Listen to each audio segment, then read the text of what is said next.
Lepo pozdravljeni. Hvala vsem, ki ste ostali z nami do zadnjega tematskega sklopa, ki se imenuje Možnosti sodelovanja in vračanja v Slovenijo.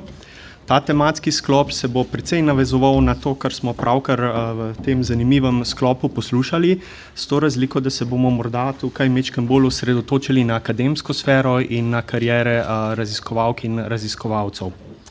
Torej, veseli me, da imamo precej zanimiv panel, zanimive sogovornice in sogovornike, ki jih bom samo na kratko predstavil. Z nami je doktorica Špela Stres, ki prihaja iz Javne agencije za znanstveno, raziskovalno in inovacijsko dejavnost Republike Slovenije, torej ARIS-a. Z nami je tudi dr. Klementina von Tacer iz Tehnične univerze v Teksasu, Združene države Amerike. Nadalje na njeno desno dr. Mihaela Pavličev z oddelka za teoretsko biologijo Univerze na Dunaju in predstavnica organizacije ASEF. Med nami je tudi dr. Sebastian Dale z Biotehniške fakultete Univerze v Ljubljani in dr. Matjaž Zaler z Fakultete za kemijo in kemijsko tehnologijo Univerze v Mariboru. Preko spleta pa se nam bo pridružil tudi, oziroma se nam je že pridružil dr. Jernej Ule, ki deluje na inštitutu Francis Crick in Kraljevem koledžu v Londonu, deluje pa tudi na Kemijskem inštitutu v Ljubljani v Sloveniji. Torej, najprej bom prosil vsakega izmed udeležencev panela, da ima kratko predstavitev, 10-minutno. Potem bi morda na to predstavitev odgovorili na kakšno vprašanje iz publike, sledila bo pa tudi še moderirana debata. Jaz upam, da se bo ta debata razvila, tako da bi vas lepo prosil, da vse svoje pereče in žgoče vprašanje date na plan, kajti, kot smo lahko že iz prejšnjega panela slišali, interes vračanja je, predvsem pa v raziskovalni sferi in v znanosti je to kroženje možganov pride še toliko bolj do izraza. Vsi namreč vemo, da po recimo doktorskem usposabljanju je podoktorsko usposabljanje v tujini skoraj nujno. Precej inštitucij tudi v Sloveniji to zahteva kot formalni pogoj za napredovanje, torej če želite raziskovati dalje delovati v akademski sferi, je treba, vam tujina ne uide, se je treba iti izpopolnjevati oziroma čim več sodelovati s tujino. Smo pa tudi že slišali tekom dneva, da obstaja neko tako globalno tekmovanje za kadre in različne države na različne načine uspejo pridobiti tuje kadre in pa seveda tudi svoje kadre nazaj. Če lahko morda samo omenim precej znani 1000 Talents Plan, ki ga je uvedla Kitajska, in če je pač Kitajska, ki je tako velika država s toliko kadra in človeškega kapitala, prepoznala, da je pomen vračanja svojih sodržavljanov, ki so se izpopolnjevali v tujini, pomembna za njen raziskovalni in znanstveni razvoj, torej lahko zaključimo, da je to za Slovenijo še toliko bolj pomembno. Torej, naša prva govornica, doktorica Špela Stres, je vršilka dolžnosti direktorice Javne agencije za znanstveno, raziskovalno in inovacijsko dejavnost, ARIS. Pred tem je bila pomočnica direktorja na inštitutu Jožef Stefan in vodja Centra za inovacije in prenos tehnologije, ki ga je prav tako vzpostavila tu na inštitutu Jožef Stefan. Je članica številnih mednarodnih strokovnih združenj, tukaj bi omenil samo Evropski svet za inovacije, EIC. Po izobrazbu ima doktorat iz fizike, ki ga je opravila na Univerzi v Ljubljani, ukvarjala se je s fiziko osnovnih delcev in mednarodno je sodelovala z DESI-jem in CERN-om.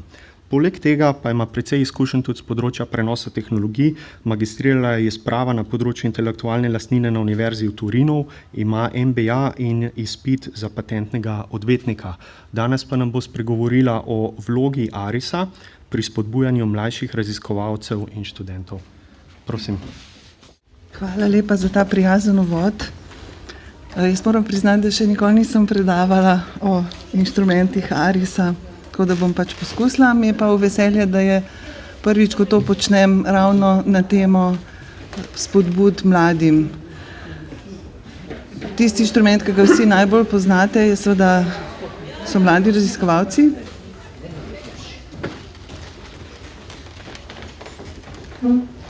V letu 2021 je ARIS, oziroma takrat je bil to še ARRS, financiral nekaj več kot 1000 mladih raziskovalcev. Od začetka do leta 2016 jih je bilo več kot 8000. Veste verjetno vsi, da so to 4-letni projekti, s pomočjo katerih omogočamo mladim, da bi se fokusirali na raziskovalno delo in hkrati opravljali podiplomski študij na izbrani univerzi oziroma na izbrani fakulteti. Zanimivo je vedeti, da je v letu 2022, se pravi takrat, ko je že bilo uvedeno stabilno financiranje, znesek namenjen financiranju mladih raziskovalcev celo narasel. Tako da so strahovi tistih, ki so bili prepričani ali so vsaj jih je bilo strah, da bi Slovenija, ko ji bo prepuščeno v lastne roke, odločala proti izobraževanju mladih, bili v zmoti. Torej, znesek za financiranje mladih raziskovalcev je kljub temu, da so inštitucije lahko o tem odločale same, narasel z 26 na 32 milijonov. To je seveda vzpodbudna novica, ampak ne rešuje vračanja mladih v domovino. Mladi lahko tudi v Sloveniji sodelujejo v okviru pečata odličnosti, Marie Curie sheme, o tem verjetno veliko veste, in v KOST akcijah. Verjetno nekaj manj veste o sporazumih, ki jih ima agencija podpisane s 14 drugimi agencijami po Evropi. Trenutno smo v procesu podpisovanja podobnega sporazuma z NSF. To je program WIV, multilateralna vodilna agencija, tako je pač ime programu. Gre pa za to, da posamične agencije znotraj enega celostnega sporazuma dogovorijo pogoje, pod katerimi lahko bilateralno prijavljate projekte. Ukrep je kar zanimiv, zato ker poteka ocenjevanje samo na eni strani. Recimo, če se dogovorite, da boste prijavili pri nas, se izvede ocenjevanje na slovenski strani. Če bi se pa potem, ko bomo z NSF imeli podpisan sporazum, odločili, da vaši partnerji v Ameriki prijavljajo pri njih, bi pa pač ocenjevanje potekalo samo na njihovi strani. Vsaka stran pa prispeva potem svoj delež financiranja v odobrene projekte. Tukaj sicer ni nekih posebnih spodbud za mlade, so pa vsekakor to zanimivi inštrumenti prav za mlade, ker skozi bilateralna sodelovanja je včasih lažje začeti z nekimi mednarodnimi projekti. Potem veste, da imamo 4 podporne inštrumente in en od njih je narobe naštet, in sicer perspektiva. Ja. To je pa točno tisto, ki je za vas pravzaprav najbolj zanimiv, ker omogoča v okviru komplementarne sheme financiranje tudi tistim, ki IRC-ja niso dobili. Drugače so ti 4 podporni inštrumenti namenjeni vsem raziskovalcem. Imamo tudi razpise za bilateralno sodelovanje. Tukaj bi poudarila, da gre za relativno nizke zneske, ampak nekatere univerze pričakujejo ali pa celo zahtevajo od svojih sodelavcev za napredovanja, vodenje projektov in do vodenja bilateralnih projektov, ki so predvsem usmerjeni v mobilnost, je relativno enostavno priti, ker gre za majhne zneske pa veliko število projektov. MSCA, pečat odličnosti sem že omenila, vsi pa poznate tudi izplačilo prispevka tistim, ki so prešli prag pri prijavi projektov na obzorje Evropa. Imamo tudi nekaj ukrepov, ki so namenjeni izključno mladim. Ta meja do 7 let, do 10 let, to se iz leta v leto nekako spreminja. Jaz nisem še uspela ugotoviti, zakaj, ampak je pa po mojem cilj, da čim bolj sledimo usmeritvam tudi Evropskega raziskovalnega sveta. Ob tem bi še posebej poudarila nov ukrep, ki je financiran iz načrta za okrevanje in odpornost in je še posebej usmerjen v financiranje mobilnosti za podoktorske raziskovalce. Mobilnost gre v obe smeri. Ali če želijo podoktorski raziskovalci na obiske daljše v tujino, ali pa če bi se želeli vrniti nazaj. Financiranje je sicer prilagojeno ni enako, če odhajate ali pa če prihajate, tu so neke specifike, ampak o tem mogoče, če bi koga to res podrobno zanimalo. V okviru projektov, ki jih vsako leto financira agencija, pa je del sredstev namenjen izključno mladim, in sicer 10% gre za sredstev, gre za podoktorske raziskovalce in 20% za projekte mladih doktorjev. To boste potem tudi kasneje videli v razrezu financiranja. Je pa res, in tukaj sem pripravljena na kritike, ker sem jih slišala že predtem, da ta poseben program dr. Aleša Debeljaka morda ne dosega svojega cilja. Se razvidno iz številk projektov, ki so bili podeljeni, glede na to, da bi jih bilo lahko vsako leto 12, za 12 je rezerviranih sredstev v proračunu za projekte, to število vsako leto pada. To pa ni zato, ker bi agencija zavračala vaše projekte, ampak zato, ker je interes za to vrstno financiranje relativno majhen. Je pa tudi precej jasno, zakaj je majhen. Zato, ker gre za spodbujanje mladih, da se vrnejo, in to takih mladih, ki so v tujini že nekaj dosegli, pri tem, da jim ponujamo izključno financiranje za njih same. Verjetno bi bilo bolj zanimivo, če bi jim ponudili financiranje, da vzpostavijo neko svojo lastno skupino, ampak po drugi strani pa so v ta namen tudi posamične organizacije v okviru razvojnega stebra financiranja pridobile nek budžet, ki bi ga lahko v ta namen porabile. Tu je neka statistika, predvsem bi poudarila, da je prijav na projektni razpis res enormno veliko. Agencija je, ne glede na to, da zdaj trenutno res zaposlujemo, je majhna, in če imamo od 1000 do 1500 prijav na projektni razpis, je pač to kar velik zalogaj za samo ocenjevanje, za izpeljavo postopkov. Obenem pa pač, to je moje osebno mnenje, se lahko se ne strinjate, je od 1000 do 1500 prijav za vsak projektni razpis tudi velika obremenitev za raziskovalni prostor. Verjetno bi bilo to treba malo premisliti, ampak kakorkoli. Lani, v letu 2022, je bilo izbranih 227 projektov in kot je razvidno, od tega je bilo 50 projektov mladih doktorjev in 39 podoktorskih projektov. Če boste računali razmerja, seveda to ne pomeni 30% po številu projektov, zato ker imamo potem še 8 velikih temeljnih interdisciplinarnih projektov, ki predstavljajo tudi okrog 15 do 20% proračuna za projekte. To je zdaj razdelitev po vedah. Približno 2,5% je en projekt. Je kar dosti enakomerno porazdeljeno med posamične vede. In to je to z moje strani. Jaz bom vesela, če boste podali predloge, kako naj ukrepe izboljšamo. Seveda bi bilo zanimivo videti več mladih, ki bi se vračali z veseljem iz tujine, kjer so pridobili dobre izkušnje in veliko znanja v Slovenijo. Če so kakšne dobre ideje, jih bomo zelo veseli. Hvala.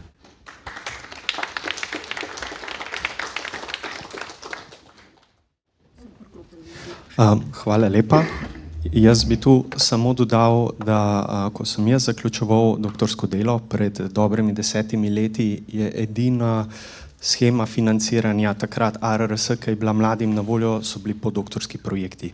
Tako da mi je veliko veselje videti ta zbor, ki je trenutno na voljo, in sam tudi svojim kolegom in kolegicam rad rečem, da takšnih možnosti za oditi v tujino in se na to vrniti za svojimi raziskovalnimi sredstvi v Sloveniji še ni bilo. Vsekakor pa s tem ne smemo biti povsem zadovoljni in seveda jaz se nadejam, da po preoblikovanju agencije se bodo uveljavili še drugačni inštrumenti, morda se kakšna ideja razvije tudi v tej debati, ampak vsekakor stvari grejo zelo, zelo dobro smer. Zdaj pa, če je morda kakšno vprašanje na tem mestu?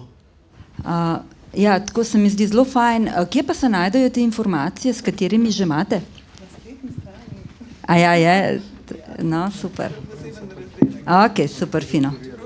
Kritik na temo, da Se to ni kritika? spletna stran ni tehnično dovršena in da da se ne da brati z mobilnih telefonov, danes ne bom sprejemala. Hvala lepa. Če se da, bi še kar na hitro dodal, pri tem WIF programu, jaz se vprašam, kjer je Nemčija? Saj je tudi podpisnik? A nič ne vemo o tem doslej? Ne, vemo. Aha.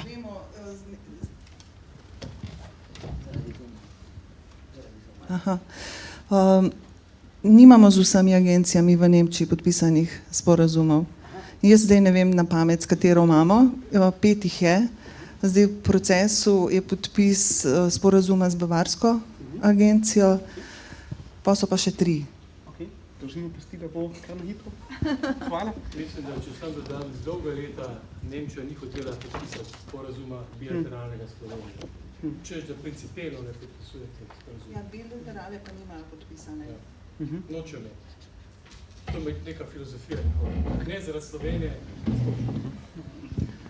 Ampak pri bilateralih jaz celo razumem, zato ker gre za nizke zneske in velik administrativnega overheada, medtem ko WIF program so vse večji zneski, ki dejansko podpirajo raziskovalno dejavnost, ne samo izmenjav. Najlepša hvala. Tudi kasneje bomo slišali primer uspešne vrnitve s pomočjo sheme Aleša Debeljaka, tako da bo še v nadaljevanju priložnost za debato na temo financiranja. Torej naša naslednja govornica, dr. Klementina von Tacer, je docentka reproduktivne biologije in onkologije na Texas Tech University School of Veterinary Medicine v Amarillu, Texas. Diplomirala je na veterinarski fakulteti in doktorirala na medicinski fakulteti Univerze v Ljubljani. Nato se je podoktorsko usposabljala v Teksasu, v Dallasu in še v Memphisu, v Tennesseeju, v Združenih državah. Kot sedaj pa smo že lahko slišali, nadaljuje svojo pot na Texas Tech univerzi.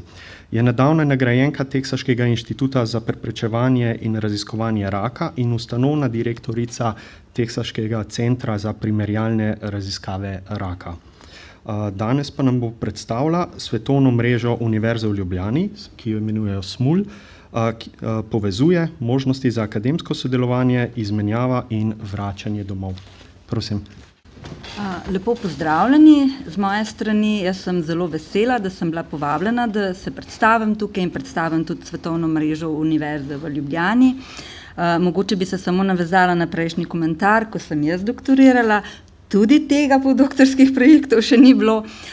Bil pa je Fulbright Scholarship in tam mi je omogočil, da sem jaz takrat prvič odšla na moje prvo podoktorsko izobraževanje na univerzo v University of Texas Southwestern Medical Center v Dallas.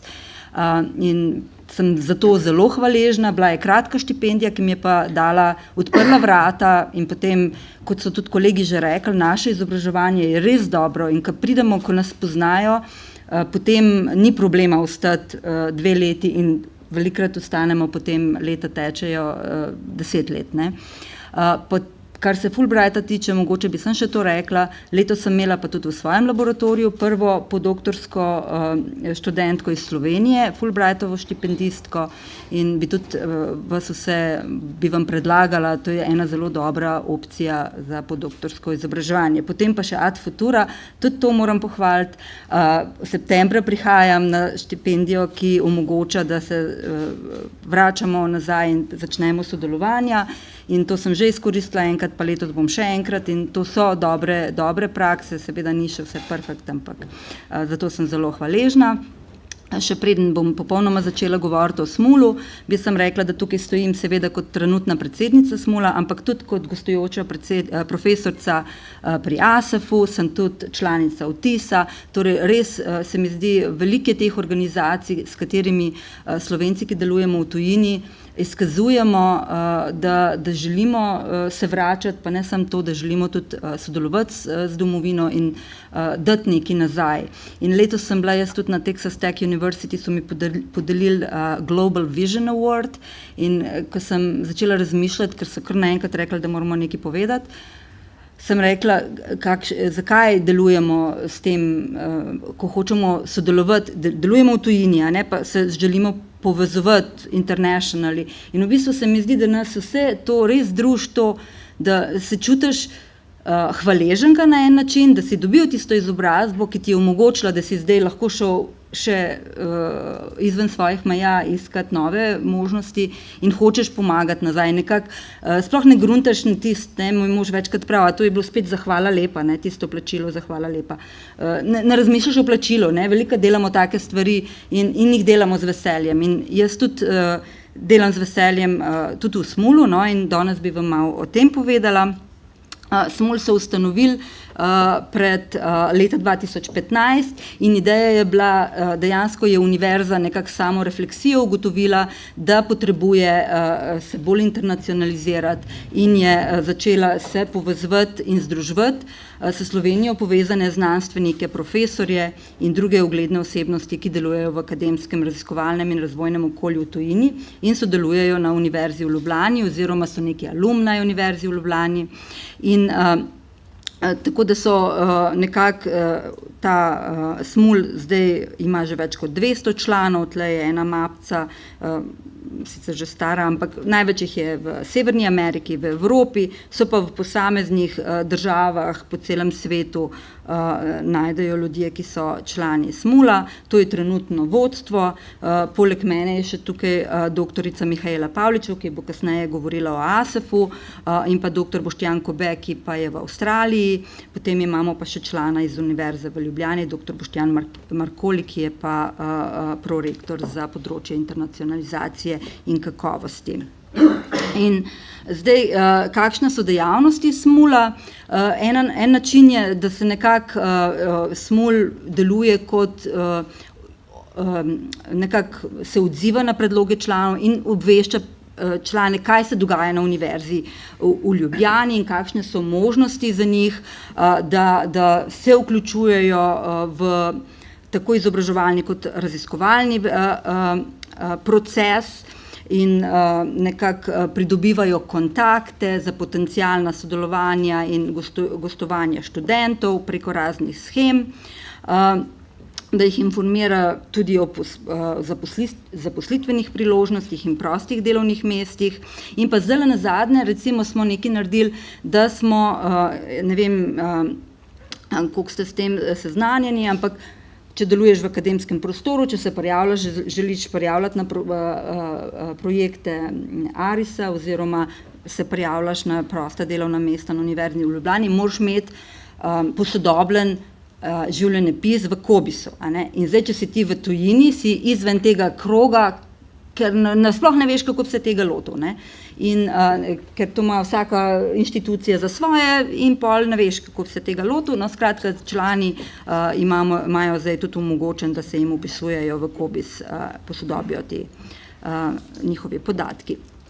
Potem Smul, že s prejšnjim mandatom so začeli s temi predstavitvami, kjer se posamezni člani Smula predstavijo svoje dosežke in s tem mandatom smo poleg tega, da to predstavljajo vodje raziskovalnih skupin, rekli, dajmo še mlade vključiti, da mladi, ki delujejo v teh skupinah, bojo predstavili na ta način, bi tudi želeli bolj povezovati.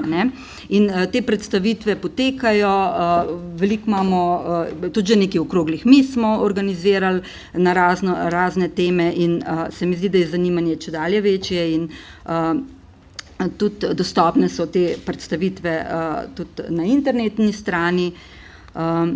In tako da potem pa smo si zdaj v tem obdobju zadali program, nekako želimo seveda nadaljevati s temi dosedanjim delom, s temi predstavitvami, to se je res izkazalo nekaj, kar omogoča sodelovanje. Jaz lahko iz lastnih izkušenj povem, da zdajle sem dobila že kar nekaj povabil na neke dejavnosti, ki se dogajajo znotraj Univerze v Ljubljani, kjer so nas spoznali preko teh predstavitev, da bomo dodatno nekako se povezovali tako v neke pedagoške procese, kot tudi v znanstvene projekte.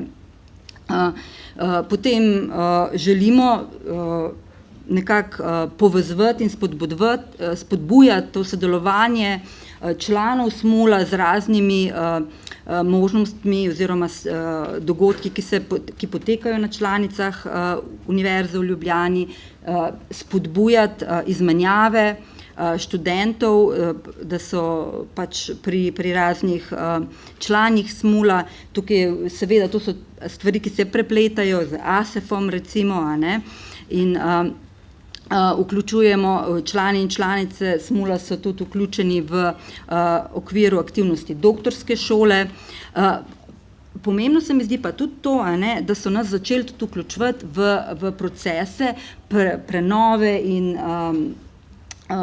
posodabljanja nekako pravil, ki jih imajo na Univerzi v Ljubljani, recimo habilitacijskih pogojev, in pa tudi pri ocenjevanju teh internih prijav, kot smo slišali prej, zdaj je veliko teh finančnih sredstev nekako namenjenih direktno inštitucijam in potem inštitucije same razdelijo to in torej tukaj nas vključujejo in pa tudi pri teh internih, torej sodelujemo pri ocenjevanju prijav v okviru Razvojnega sklada Univerze v Ljubljani, nagrad Uroša Seljaka za najboljša znanstvene člankov študentov prve in druge stopnje, nagrado Kanski za najbolj odmevno doktorsko delo, tukaj že aktivno sodelujemo.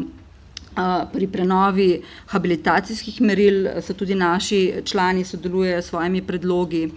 In v nadaljevanju dejansko želimo delovati kot eno tako stičišče, kjer bi še nekako bolj omogočili, da se univerza posodablja, da mi lahko sodelujemo, s tem odpirali vrata za vračanje in kot nekako zdaj naš mandat se zaključi naslednje leto, nekako planiramo ga zaključiti z enim takim dogodkom, kjer bi nekako interdisciplinarno in internacionalno nekako naredili v Sloveniji en tak seminar, kjer bi, oziroma simpozij, tako znanstven, umetniški, nekaj, kar se mi zdi dejansko tudi druži vse te aktivnosti in ljudi, ki smo jih slišali danes.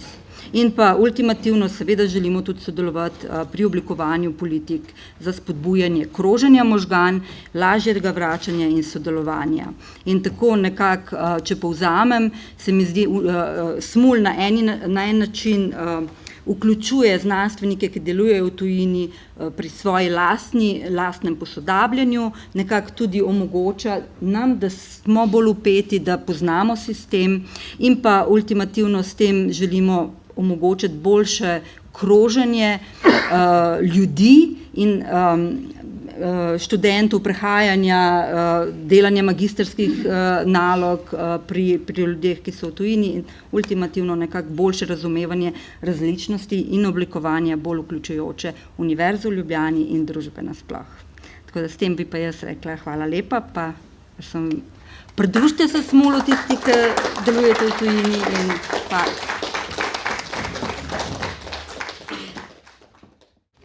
Hvala lepa.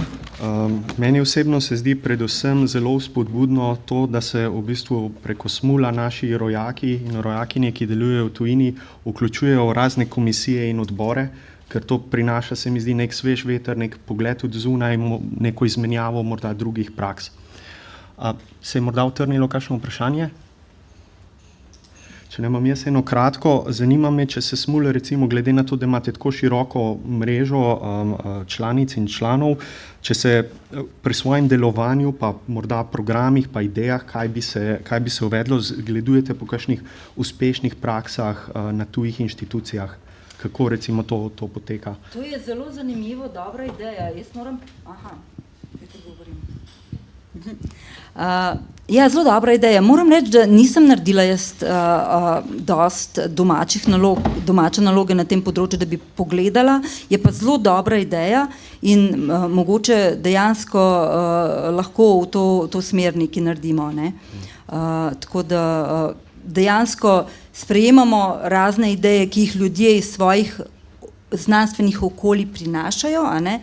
Da bi pa rekla, da smo pa neki tako inštitucije, kot je SMUL, pogledali na drugih univerzah, pa trenutno še nismo.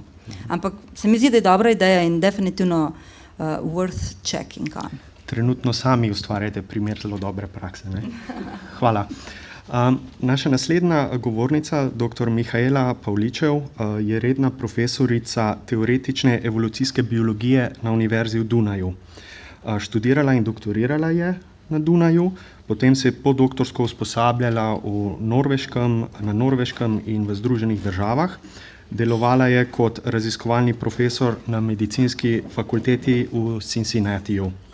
Na Dunaju je trenutno sovodja oddelka za evolucijsko biologijo, kustosinja zoološke zbirke in zunanja članica Complexity Science Hub Vienna, Inštituta za raziskovanje kompleksnosti.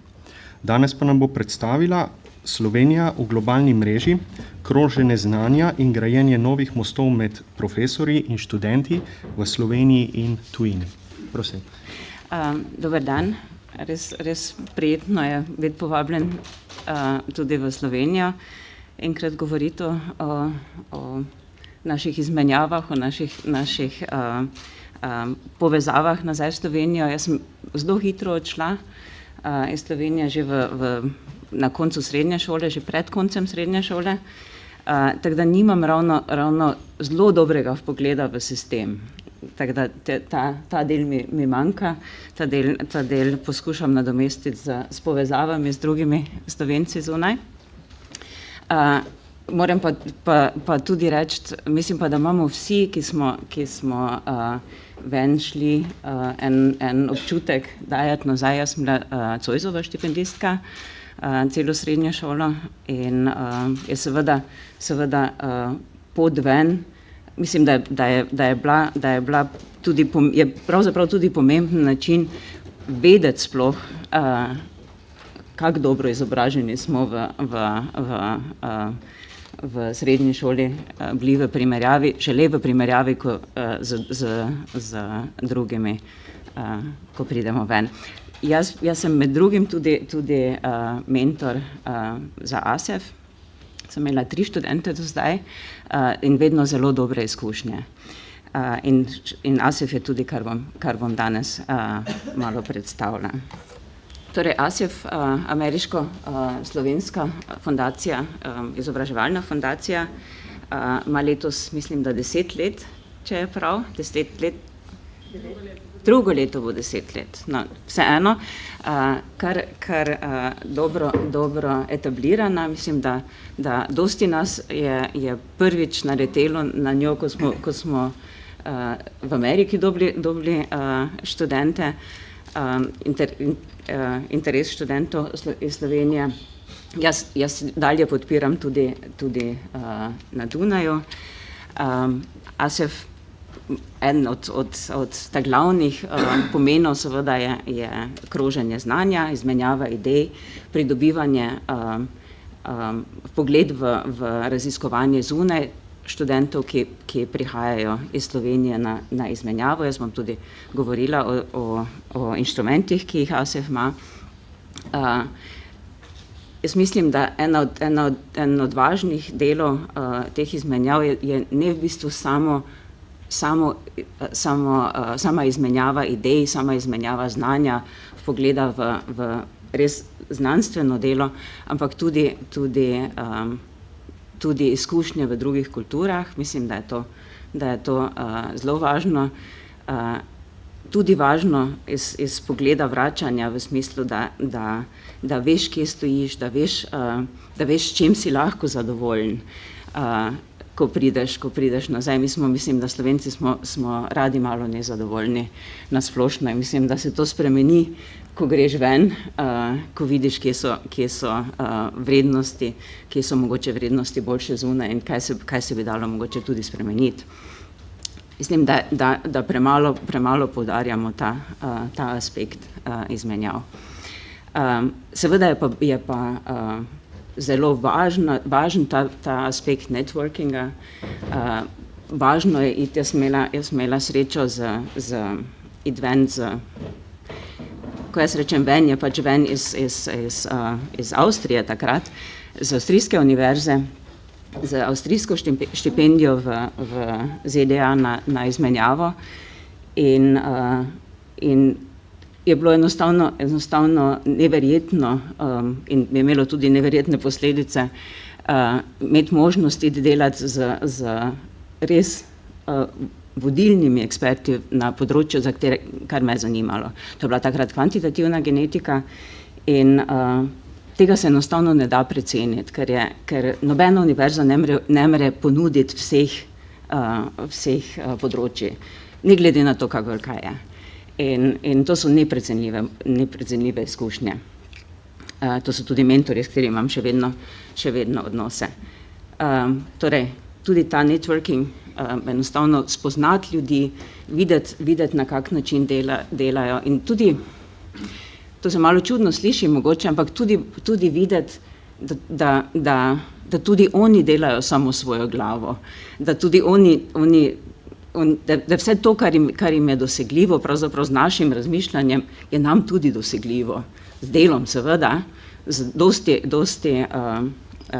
dosti investicije, časa in znanja in vsega tega, ampak nič takega, kar se dogaja samo nekje drugje. In to mislim, da ko pridemo z šole ven, nam to mogoče ni tako jasno. In to so res neprecenljive izkušnje.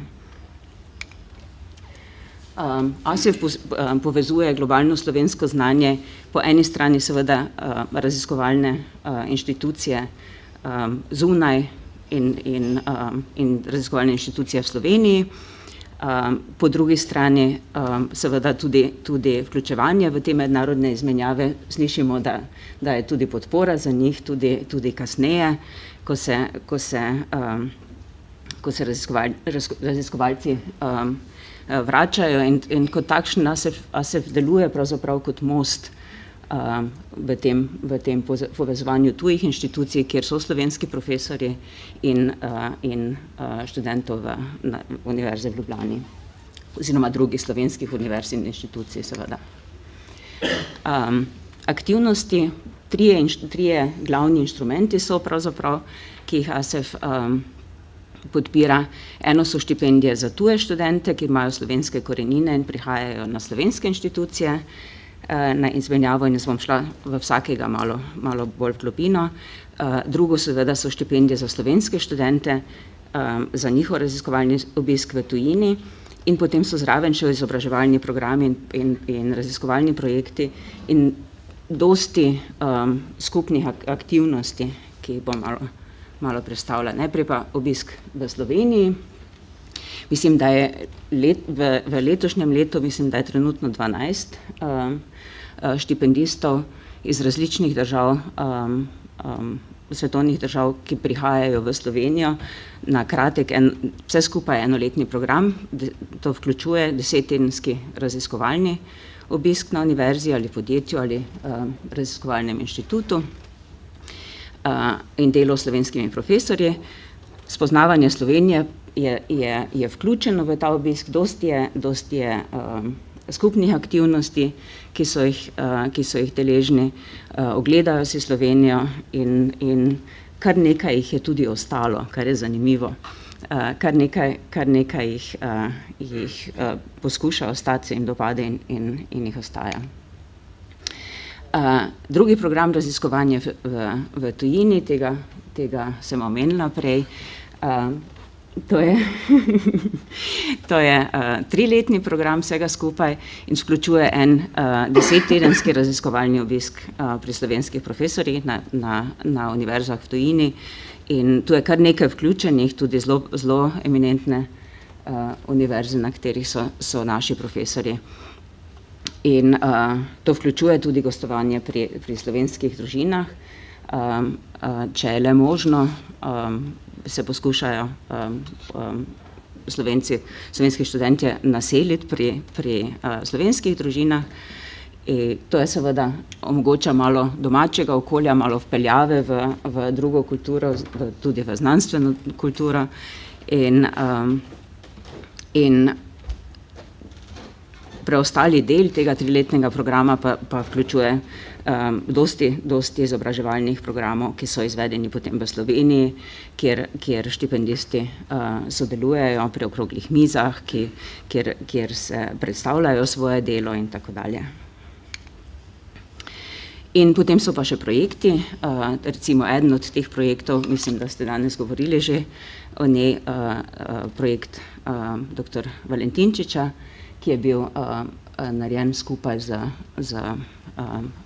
ASEF-om in akademijo. In obstajajo tudi drugi podobni raziskovalni projekti. Mislim, da o tem projektu je bilo kar nekaj govora v prejšnjem delu. To je bil tudi skupni projekt. ASEF je seveda ne bi bil možen brez vse podpore, ki prihaja od volonterjev, prostovoljcev, od seveda gostiteljev, od donatorjev in seveda od financiranja, od financerjev. In tukaj so uradi, Urad Vlade za Slovence v zamejstvu in po svetu, Urad za mladino, seveda Ministrstvo za izobraževanje, znanje in šport, tudi dosti privatnih donatorjev, Arest seveda in vse to šele omogoča kar precej, kar veliko število izmenjav.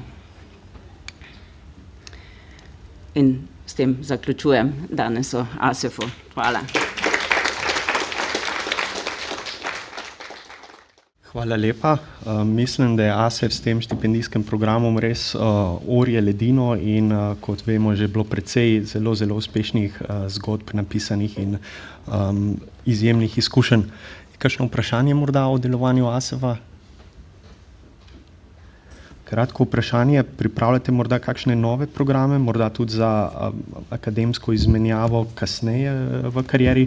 Vem, da so za ta štipendijski program, ki je 10-tedenski, upravičeni tudi doktorski študenti, ker ne vem, če večinoma ve. Mislim, da bom mogla obrniti vprašanje naprej na predstavnico ASEF-a tukaj. Hvala. Mislim, da se ASEF vedno razvija in nadgrajuje svoje programe, tako da če boste v bistvu nasledili, boste zagotovo kaj kmalu zvedeli o kakšnih novih zadevah. Tako da toliko zaenkrat. Hvala lepa, malce smo skrivnostni, ampak z veseljem pričakujemo nove programe ASEF-a. Torej, naslednji govorec, dr. Sebastian Dale, sicer prihaja iz Nemčije, deluje pa kot znanstveni sodelavec in docent na oddelku za lesarstvo Biotehniške fakultete Univerze v Ljubljani. V Slovenijo je prišel kot Marie Curie štipendist in z nami ostal. Na omenjeni fakulteti vodi center za plazmo, je pa tudi ustanovitelj spin-off podjetja in delničar Plasma Green GmbH, torej zagonskega podjetja, ki deluje na področju plazemske tehnologije v Nemčiji. Trenutno je predsednik Evropskega sveta doktorskih kandidatov in raziskovalcev na začetku kariere, Eurodoc, aktiven pa je tudi v društvu Mlada akademija. Danes nam bo predstavil kamne spotike iz Nemčije v Slovenijo. Sebastian, prosim. Ja, hvala lepa. Zdi se mi, da sem danes malo izjema, tako s tem, da sem prišel tle kot tujec v Slovenijo. Trudim se, kljub temu, da govorim o slovenščini in upam, da bo šlo kar v redu. Drugače imamo predstavitev za pomoč tega, ni taka lepa predstavitev, kot smo imeli druge govorce, ampak mislim, bo zaslužili temu. Eno vprašanje, ki sem dobil danes med odmorom, pa še kar velikokrat, je čisto tako, kako si pa šel iz Nemčije v Slovenijo. Običajno ljudje niso zadovoljni, če prav govorim z avtom. Ampak ja, kot je že Matic povedal, sem prišel z Marie Curie projektom, podoktorskim projektom. Ne bom veliko govoril o osebine, saj ja, tega je na eni strani na internetu, na drugi strani imate moj stik in lahko še vprašate kasneje. Ampak ja, ta vprašanje, ne samo vi vprašate to vprašanje sem tudi dobil ravno kar, ko sem dobil projekt, je bil odobren in kolegi v Nemčiji so mi rekli, ja, super, da si dobil takšen prestižen projekt, zakaj pa greš v Slovenijo? In po mojem mnenju je to res žal, da je treba tako vprašati oziroma biti presenečen. Saj smo že danes slišali, kako dobro je znanost tukaj, kako dobro raziskave imamo. Ampak vemo tudi, znanost je pač ekonomija prestižnosti in ta mednarodni ogled na Slovenijo se mi zdi, da ni še tako naklonjen, ni še tako na tej ravni, kakor bi morali biti glede na znanost. Torej, to je mogoče že nekako ta prvi kamen spotike, da že ogled v Slovenijo je neka ovira. In to je mogoče naša domača naloga za vse nas, da vse delamo na tem, da tega spremenimo. Ja, drugač, razlog, zakaj sem prišel, je čisto tako, da sem bil že v stiku z kolegi tle na univerzi in da za projektno idejo je čisto dobro pašalo skupaj to, kar sem prinesel jaz, to, kar je že bilo na univerzi, te kompetence in to, kar je dodal tudi Inštitut Jožef Stefan v sodelovanju v projektu. Se pravi, to je res dobro držal skupaj in moram zdaj po projektu tudi reči, da te priložnosti, te možnosti, ki sem jih dobil tle, na drugem mestu verjetno ne bi dobil, če bi šel na kakšno prestižno univerzo, kjerkoli lahko se vse razmišljate, kam.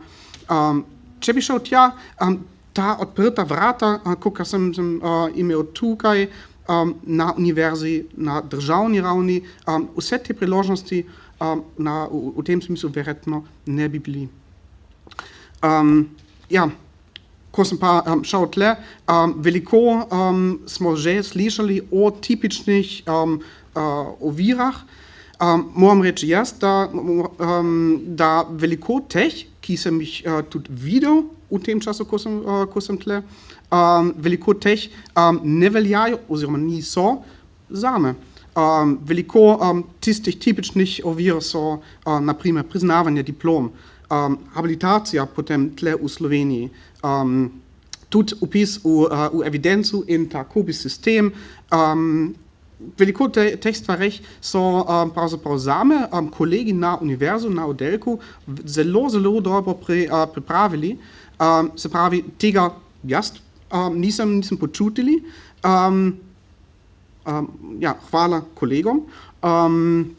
Ampak vidim, kakšne so tudi te omejene kako te težave omejijo tudi potovanje v Slovenijo, da se preseli kdo iz tujine. Meni je bil pa recimo v velikih stvarih podobno kot drugim, ki so že danes govorili. Prvi korak seveda je, da se prijaviš s prebivališčem. Srečen sem bil, da sem bil tok pred covidom. Leta 2018 je bil tako, da recimo smo šli na upravno enoto ob 9. ure, sem šel na vrsti recimo ob 3.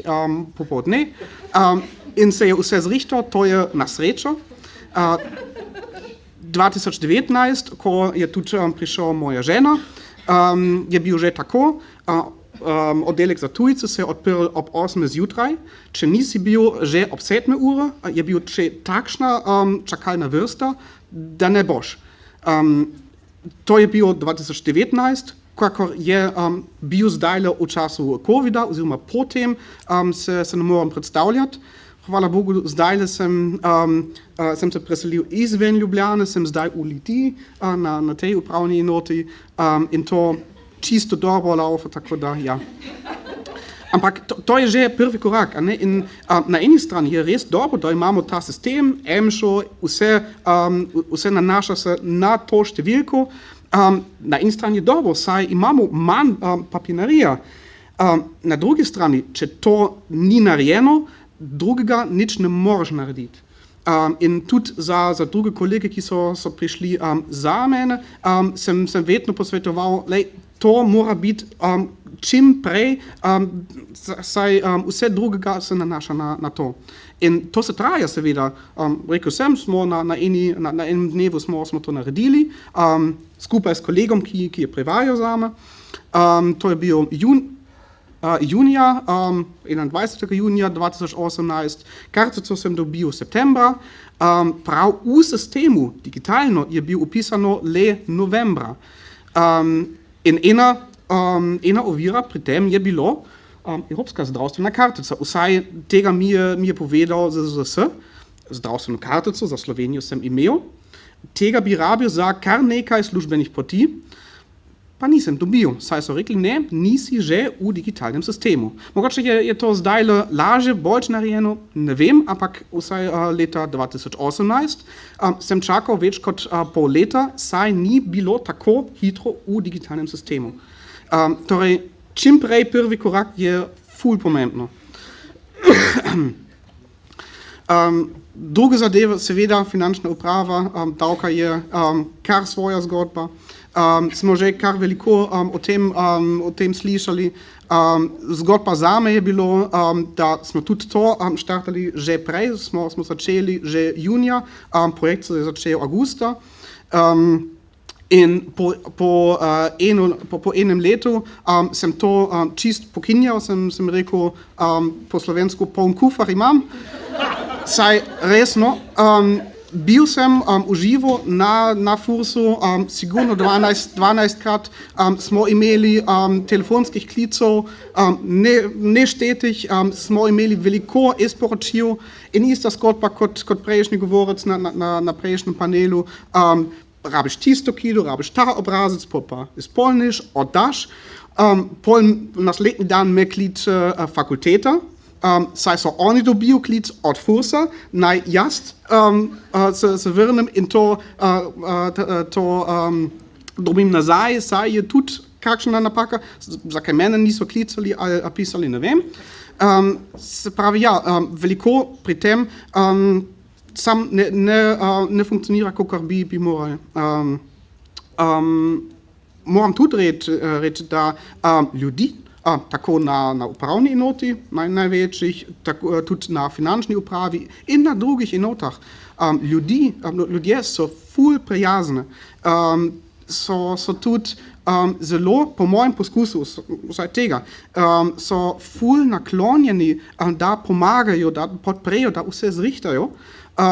Neke stvari se ne dajo zaradi zakonodaje, druge stvari, ja, bom rekel, kot smo tudi že prej slišali, da mogoče manjka malo znanja o zadevah, tudi to ne velja za vse osebe, ampak veliko tega je tako, tudi pri tem te težave, ki sem jih imel glede davke, je čisto tako. Ja, rešitev zame je bila čisto to, da sem šel na podjetje in sem rekel, na upravi tam na Fursu ne vejo, kaj moram narediti, kakšne so te pravilne obrazce in tako naprej, prosim, pomagajte me. Smo imeli sestanek, sem plačal za svoje delo, za njihovo delo, in so mi vse zrihtali in je bil vse dobro. No, zame po parih dneh je bilo vse narejeno. Plačal sem kar dobro za takšen servis, ampak vsaj to je, recimo, dober stranski učinek, so tudi našli neke stvari, ki v angleščini niso bili na voljo tam na spletni strani Fursa, in so mi tudi naredili za dohodnino, za vzdrževanje družinskih članov, se pravi žene. Tako da dohodnina za eno leto je bil približno to, kar sem dal za servis tega podjetja, tako da je plus minus nul. Vsaj tega. Ja, izplačan. Mogoče še to opozorilo, to smo že prej slišali, ampak ja, res, to tudi mene ni bilo očitno, če govorimo o rezidentstvu na Fursu, je to drugačno od pri upravni enoti. Saj ja, te besede so tako podobne in to res, to moraš vedeti, če tega prej ne veš, noben ti razlaga in nikjer je to res jasno napisano. Se pravi, dve stvari glede rezidentstva je treba narediti, dovoljenje za bivališče, kar je mimogrede v Sloveniji narejen tako, da kljub temu, da kot EU državljan imamo pravico, da vse tega tle naredimo, je proces narejen isto kot za vse iz druge dele sveta. Se pravi, iz drugih delov sveta. Se pravi, imamo pravico in vse gre, vse se da narediti, ampak proces je isto kompliciran kot za vse druge. Kompliciran proces je bil tudi za mojo ženo. Prvi korak je bil že, saj je bil v tem času, ko sem se preselil v Slovenijo, je ona še vedno bila v fazi, v procesu, da se je spremenila državljanstva. Se je dobil nemško državljanstvo in na nemški strani so ful zamujali s tem. Ful je zamujali pomeni, pravzaprav bi bilo vse narejeno v tem času, ko sem se preselil, da bi šla skupaj. V resnici se je proces dokončal le 1 leto po tem, kar potem pomenijo, ona je že nehal delati v Nemčiji, saj se je pripravila, da gre v Slovenijo z mano. V Sloveniji se ne mogla prijaviti, saj bi bilo to razlog, da se ta proces spremembe državljanstva nehal. Se pravi, prijaviti tle v Sloveniji ni bilo že mogoče. To pa tudi pomeni, ni dela, tle ni prijavljen. V teoriji je bila uveljavljena za zdravstveno zavarovanje preko mojega zavarovanja. Saj tle delam, tle imam zdravstveno zavarovanje, imam družinski član, ki ne dela, ima pravico do tega. V resnici nima prijavo, ne dobi nič. V Nemčiji bi bilo v teoriji upravičeno za to, saj je prej dela, je vplača v sistem, je v teoriji upravičeno za to, ampak ima mož, ki dela, ki ima zavarovanje, torej ni tega. Kar je pomenilo, za dobro leto smo sam plačali za njeno zdravstveno zavarovanje. To je kar nekaj tisoč evrov, se pravi, kar nekaj mesečnih plačov je šlo sam za to. Sam za eno zadevo, kjer zakonodaja ni dobro naklonjena iz ene do druge države. Za prijavo v Sloveniji je sicer treba seveda dati poročni list, da smo zakonci, da smo partnerji, kot osnova prijave. Na upravni enoti smo potem imeli debato. Saj so od naju zahtevali, poročni list ni starejši od 3 meseca.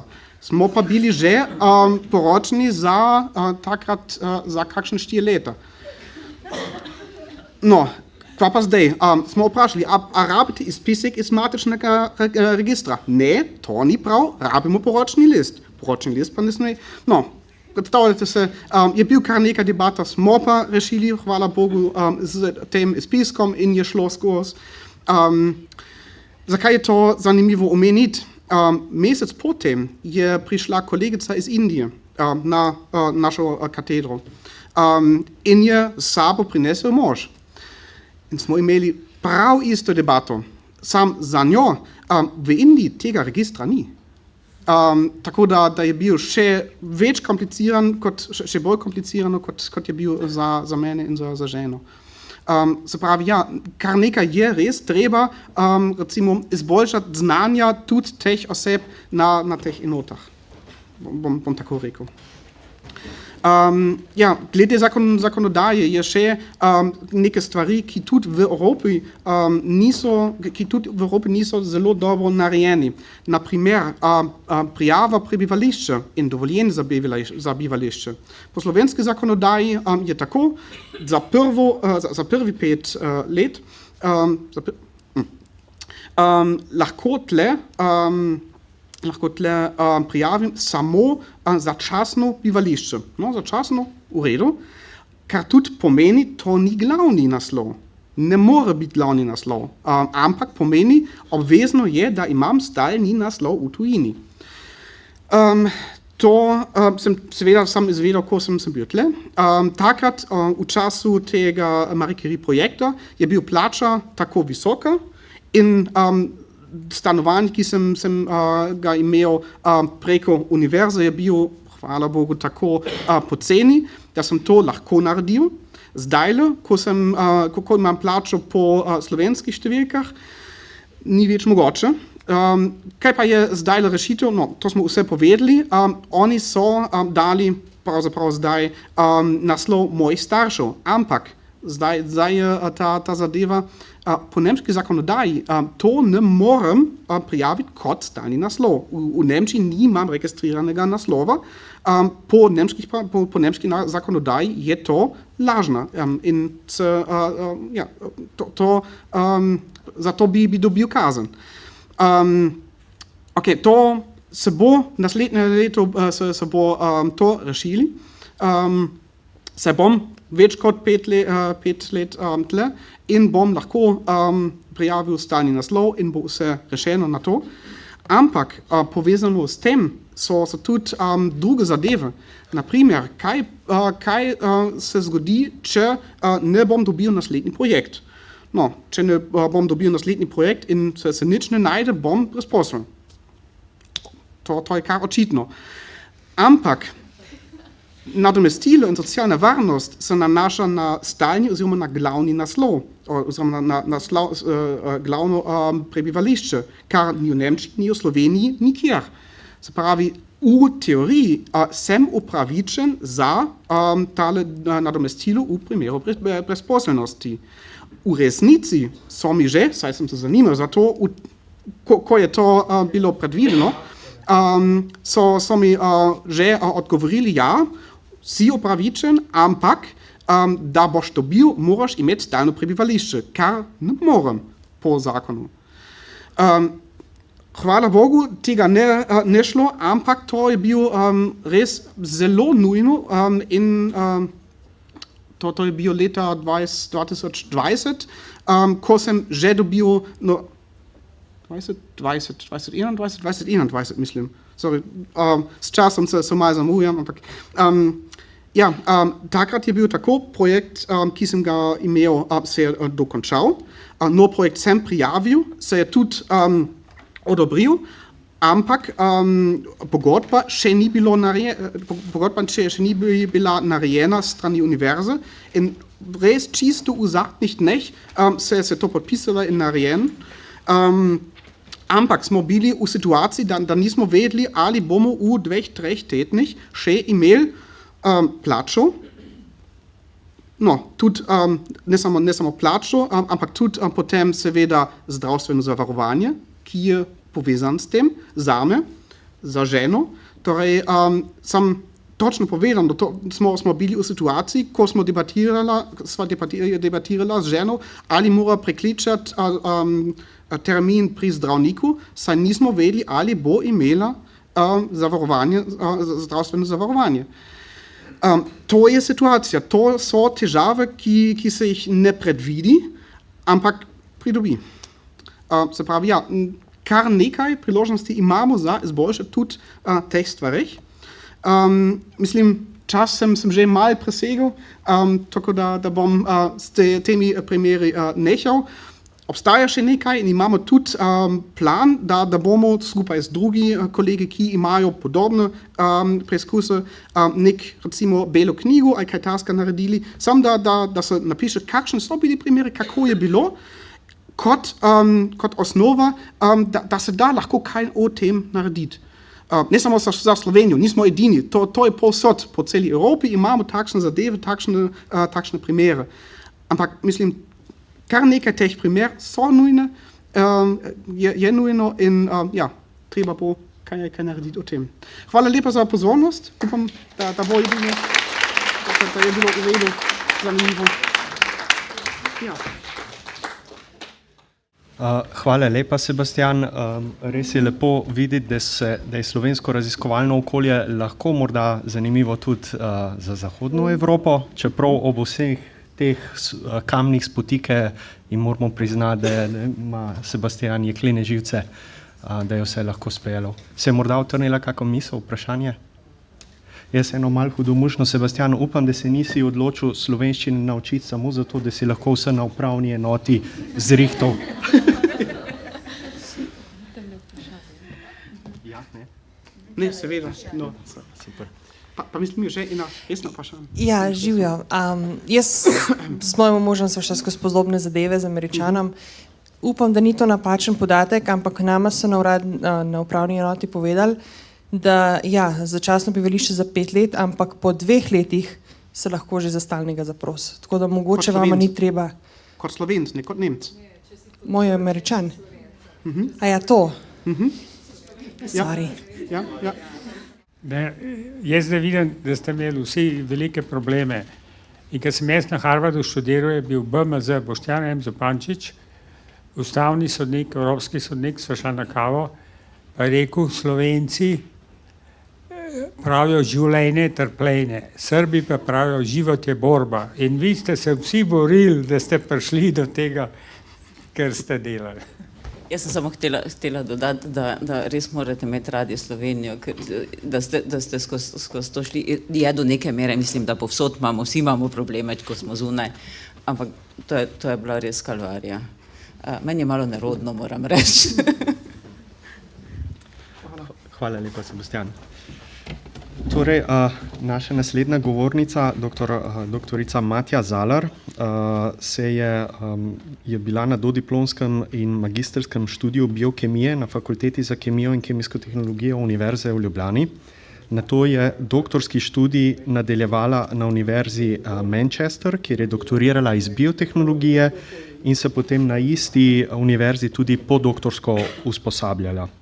Kot smo lahko slišali na prvi predstavitvi, program Aleša Debeljaka, pridobljen projekt na temu programu je bil povod za vrnitev dr. Zalarjeve nazaj na Univerzo v Maribor, na Fakulteto za kemijo in kemijsko tehnologijo, kjer trenutno deluje.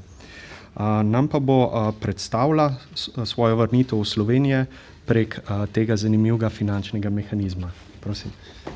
Hvala. Najlepša hvala za besedo, hvala tudi za povabilo in priložnost, da tukaj predstavim malo svoje poti.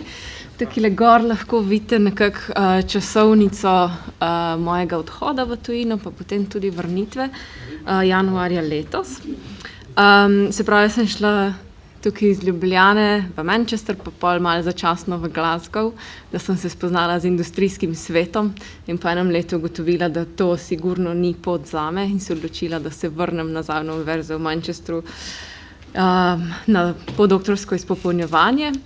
Potem sem se pa v bistvu soočila z razmišljanjem, kaj je moj naslednji korak v karieri. In vedela sem, da nočem ostati podoktorska raziskovalka na projektih drugih ljudi zavedno. Se pravi, je naslednji korak pridobitev samostojnega projekta, ki ti omogoči začetek lastne skupine in pač nadaljevanje z razvojem lastnih raziskovalnih idej. V tistem času se je ravno dobro odprla shema Aleša Debeljaka, ki je pravzaprav meni omogočila nadaljnji karierni korak. In jaz moram reči, da pač jaz ne vidim tega kot mehanizma samo za vrnitev v Slovenijo, ampak dejansko nekaj, kar ti omogoči možnost kariernega razvoja. Pač pridobivanje financiranja je težko, ne glede na to, v kateri državi si. Ali si v Evropi, ali si v Ameriki, ali si v Aziji, povsod je pač ta borba za pridobitev financiranja. In jaz pač kot tujka v Angliji nisem imela priložnosti sploh prijaviti doktorskega projekta, ker je enostavno univerza v Manchesteru recimo bila tako zelo velika, da mi smo imeli predrazpis, da si se sploh lahko prijavil na določen pač razpisno, ker smo imeli ta nek notranji izbirni postopek. Moram pa poudariti, da jaz tekom teh 7 let, ko sem bila v Angliji, jaz nisem imela stika s Slovenijo kot pač preko raziskovalnih inštitucij, ampak sem v bistvu ostajala nekako v stiku z slovensko raziskovalno sfero preko delovanja v društvu Mlade akademije, kjer smo potem leta, takrat, ko se je začela koronavirus, se pravi 2020 se mi zdi, smo pač takrat videli tudi neko priložnost oziroma potrebo potem, da se je začela z udejstvovanjem, pač smo začeli z udejstvovanjem se tudi na področju duševnega zdravja raziskovalcev in jaz sem pač zdaj vodja ta delovne skupine tukaj. In kot Sebastian se pač tudi povezujemo z Evropo preko sheme Eurodoka.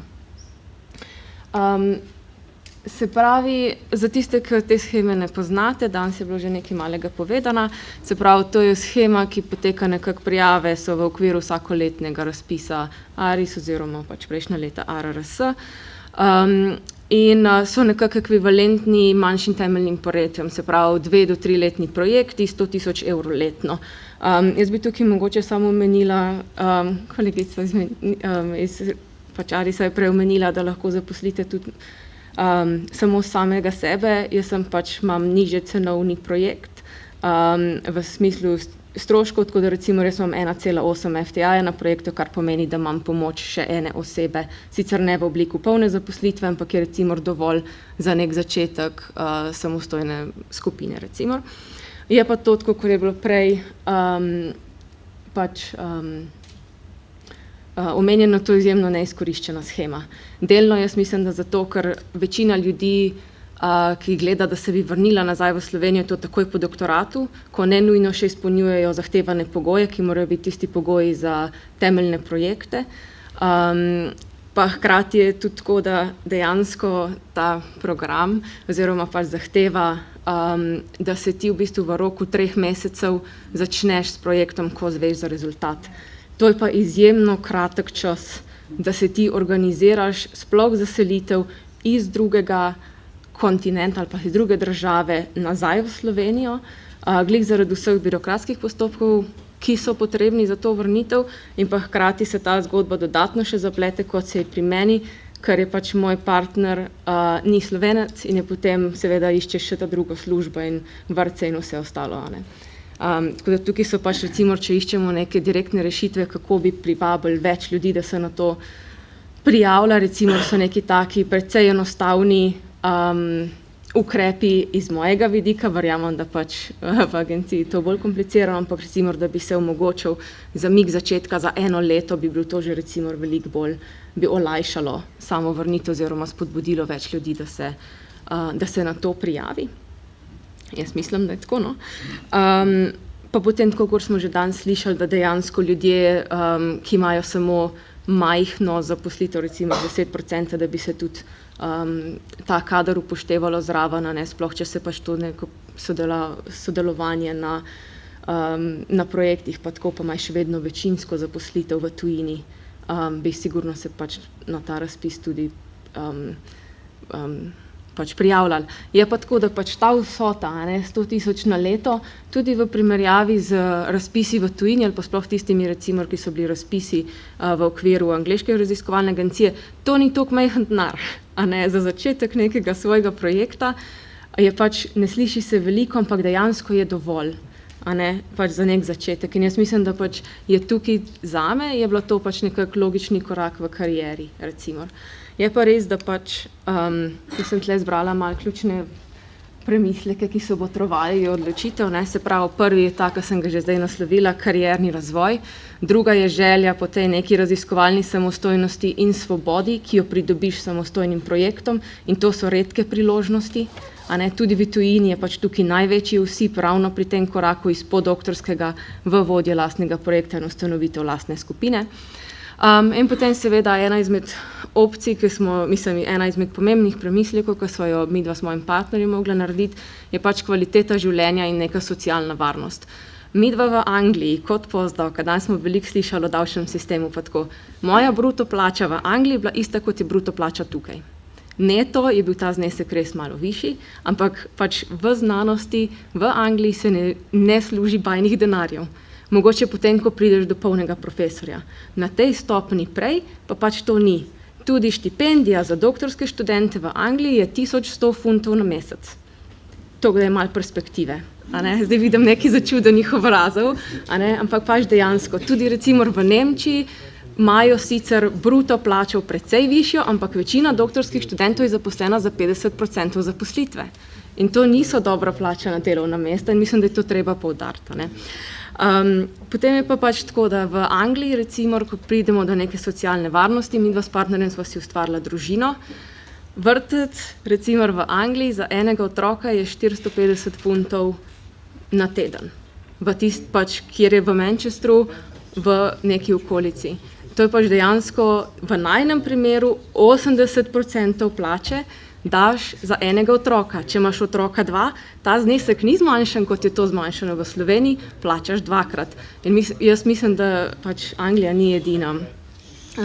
In ko pač ko sva midva pretehtala, kje bova imela boljšo kvaliteto življenja, sva se odločila, da raje prideva v Slovenijo.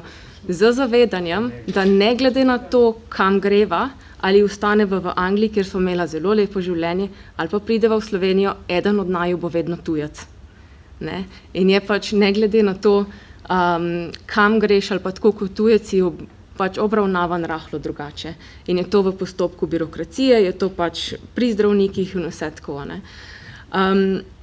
Se pravi, zdaj pa te izzivi, zato ker pač o tem so me prosili, da nekaj o tem govorim, pa to so dejansko tiste stvari, s katerimi se spopadamo in kjer so nekako lahko identificiraš področja, kjer so možne izboljšave. Prvo je birokracija, potrebna za prijavo projekta. Sebastian je to že povedal, kako so bili podporni, kakšno podporo je prejel na Univerzi v Ljubljani. Jaz sem imela podobno zgodbo v Univerzi v Mariboru, kjer je dejansko vpis se pravi, da dobiš šifro raziskovalca, vpis v COBISS, se pravi, da ti priznajo doktorat oziroma pač izobrazbo v tujini, ker je to pač zahtevano na projektu in vse te stvari. To so načeloma stvari, pač pri katerih dobiš pomoč, je pa tako, da pri priznavanju izobrazbe uradno to traja 30 dni, v mojem primeru pol leta. Brez kakršnega, razlage ali kaj podobnega. Drugo je, se pravi, kot sem že omenila, da je začetek projekta v zelo kratkem času, to so 3 meseci, maksimalno nekako, kar je bilo možno pač to prestaviti. In v bistvu tukaj, če ne bi dobila pomoč Univerze v Mariboru, kjer so nam v svojih študentskih domovih dali stanovanje za gostujoče profesorje in raziskovalce, se pač seliti ne bi mogla, ker je nadaljavo nemogoče dobiti kot mlada družina stanovanja pač praktično kjerkoli. Ker enostavno pač tukaj smo diskriminirani, ker nihče noče imeti majhnega otroka v stanovanju, ker povzročajo škodo. In potem pač zgodba, ki smo jo danes že večkrat slišali, pridobivanje dovoljenj za prebivanje za družinske člane. Tukaj gre prvo urejanje državljanstva in vseh ostalih zadev za mojega sina, ker je pač, če je oče Slovenec, je to avtomatsko narejeno, če je pa pač oče tujec, je pa potrebno priznanje očetovstva, obiski pač na ambasadi in vse tako in pač se to vleče in vleče. In pa seveda se je stvar zataknila pri mojem partnerju, uradno pač nisva poročena, otežena, pač zaradi tega so trenutno v postopku dokazovanja istovetnosti zveze. In pač to, da recimo on trenutno, zdaj že več kot 1 mesec, pač celoten postopek traja trenutno pol leta, zaenkrat odgovor upravne enote ni drugega kot to, da oni delujejo v skladu z zakonom in da pač bo to steklo, ko bo steklo. V Sloveniji je že dobil zaposlitev, kot doktor znanosti iz kemije, ki načeloma naj bi dali prioriteto pri obravnavi za postopka za pridobivanje vize, ker delodajalec čaka na njegovo zaposlitev. Nažalost, v realnosti je tako, da to ni prioritetno obravnavano, ker prioritetno so obravnavani vozniki tovornjakov in študentje. Tako, potem je pa še ena stvar, ki jo jaz res nisem pričakovala, to je pa kulturni šok. Človek se v 7 letih v tujini precej spremeni, tudi zaradi izkušenj. Jaz sem živela pač v Manchesteru, ki je zelo odprto mesto, kjer so ljudje nekako zelo odprti, sever Anglije nasploh znan po tem, da so zelo prijazni. Mislim, je res, da tudi ob selitvi v tujino sem se srečala z mnogimi birokratskimi postopki, ampak vsaj recimo je bilo nekako na enem mestu zbrano, kaj je potrebno narediti in kakšni so nekako čakalne vrste za te stvari in pač dejansko je bilo v tem predvidenem roku to urejeno. In to je recimo ena izmed stvari, ki jih jaz vidim kot ključno, da je pač bilo treba postaviti neke dejanske roke oziroma kakšne so te čakalne vrste, postaviti v neko perspektivo, da se lahko ljudje, ki se vračajo, dejansko pripravijo na to, da bojo ti postopki lahko trajali. Ker jaz sem vedela, da bo to trajalo, ampak da bo pa 7 mesecev trajalo, pa dejansko še nimamo enega odgovora iz upravnega enote, tega pa pač nisem pričakovala. Ok, zdaj bom jaz tukaj zaključila. Če ima kdo kakšno vprašanje, če ne pa predajam besedo naprej. Tako.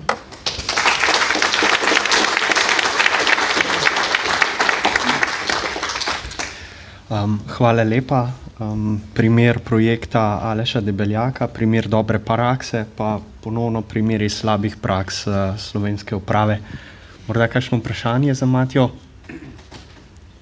Jaz bi na hitro vprašal, kako je pri vas steklo ta timing, prijava na projekt, čakanje rezultatov in potem odobritev in potem, zdaj pa moram biti čez 3 mesece v Sloveniji. Kakšen izziv je to bil, pa kako ste sploh recimo uredili s prejšnjo službo in to, ko ste projekt prijavljali?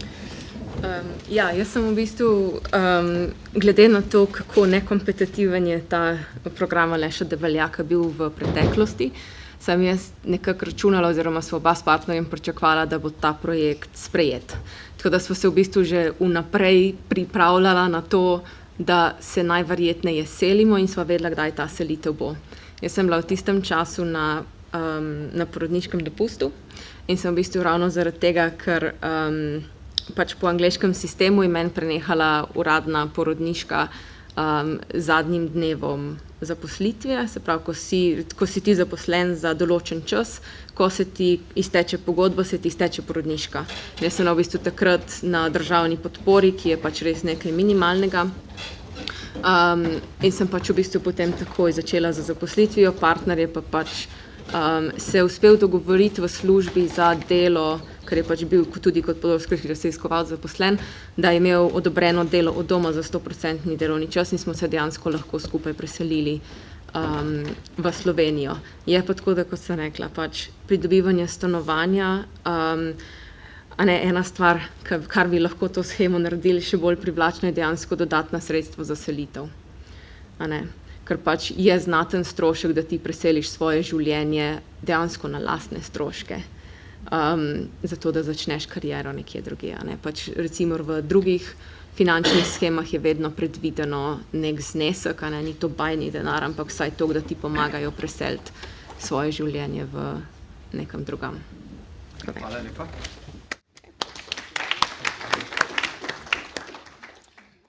Kljub temu, da smo slišali, da recimo vsi razpisani projekti tega programa Aleša Debeljaka niso podeljeni, pa bi morda omenil, da je ta program na vsezadnje vseeno zelo, zelo uspešen, kot smo lahko pravkar videli.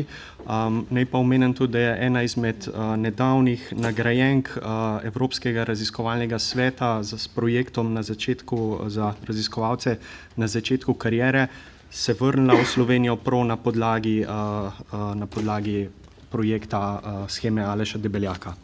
O Evropskem raziskovalnem svetu nam bo kaj več povedal naš naslednji govornik, dr. Jernej Ule, Je diplomiral na Univerzi v Ljubljani, nato pa dokončal doktorat na Univerzi Rockefeller v New Yorku, kjer se je tudi podoktorsko izpopolnjeval.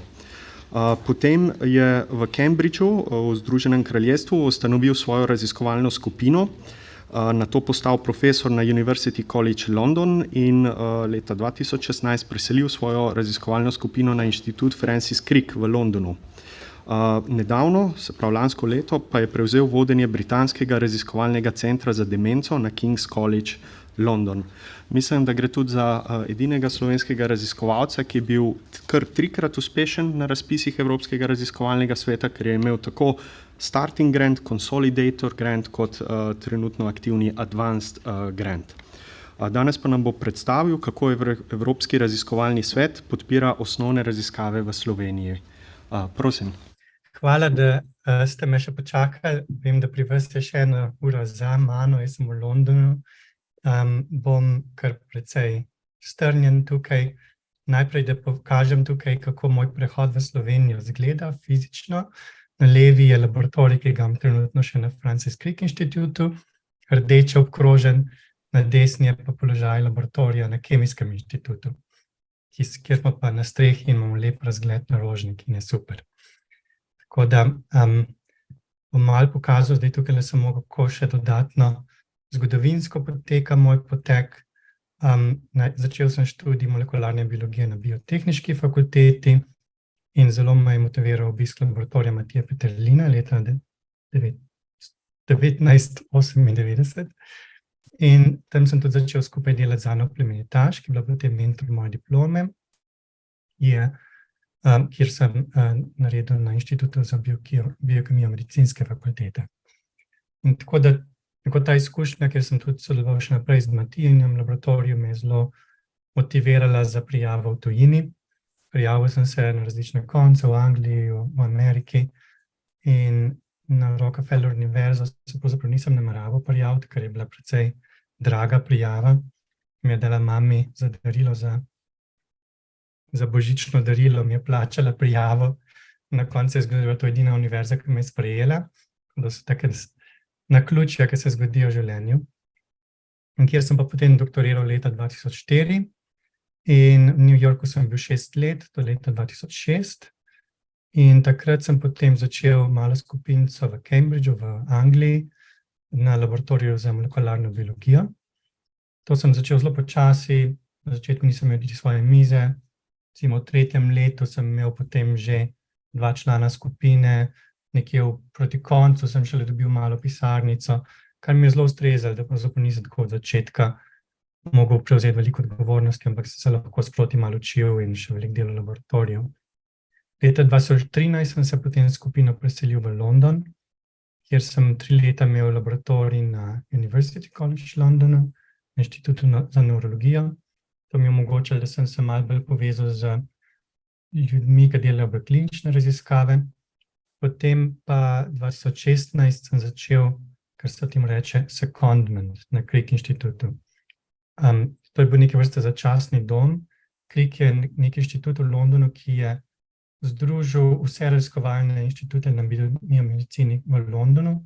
Vsi ostali inštituti so se zaprli, prodali svoje stavbe in potem preselili to skupaj eno samo stavbo.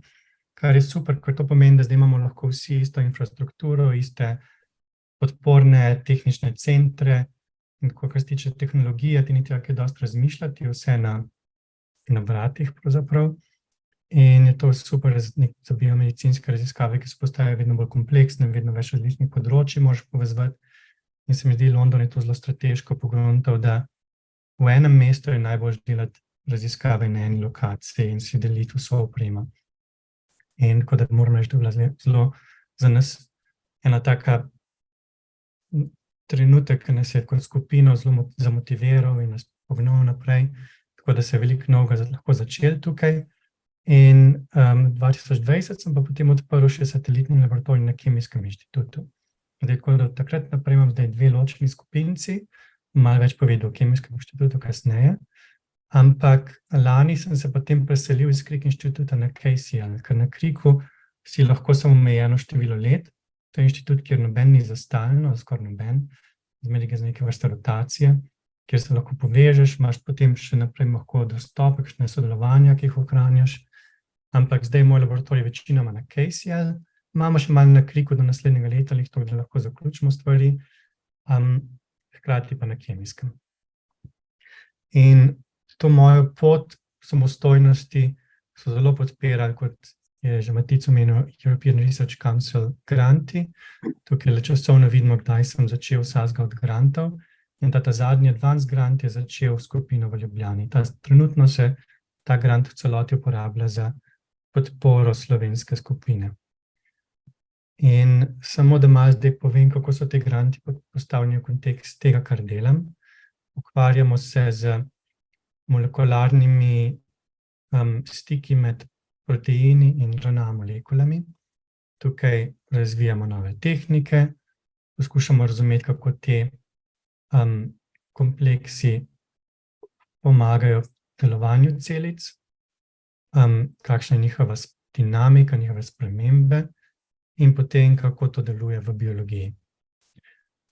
In ta prvi grant CLIP je bil zelo tehnično usmerjen, kjer pravzaprav v tistem času, kjer sem začel, so se razvijale zdaj te tehnike visoko prepustnega sekveniranja, kot se jim reče, high throughput sequencing.